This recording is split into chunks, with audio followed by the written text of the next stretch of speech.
अजकल सारे रिश्ते जिहड़े आ कज़न कज़न बन गए। कोई चाचे ताए का पुत्तर है, मासी भूआ का पुत्तर है, कज़न है, जो कोई बरादरी का बंदा वह भी कज़न है, फस्ट कज़न है, सैकंड कज़न है।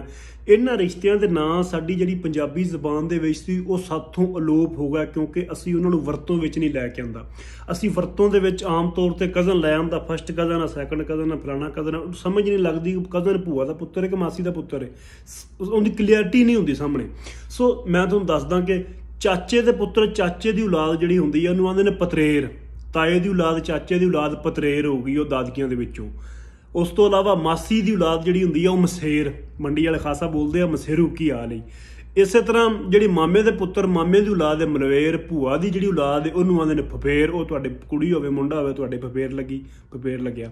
सो साडे ये रिश्ते जिहड़े इन्हां नूं दुबारा जिहड़ा ना मेरा वीर लैके आओ, ये बोलिया करो, दस्सिया करो अगले बंदे नूं कि मेरा पतरेर है, ठीक है, उन्होंने पता लगे तो दादकियां चो दस्सिया करो कि मेरा मसेर, उन्होंने पता लगे भी ये मासी की औलाद चो है। दस्सिया करो कि ये मेरा मलवेर है, पता लगे भी ये नानकियां चो है, ये मामे की औलाद है, ठीक है ना।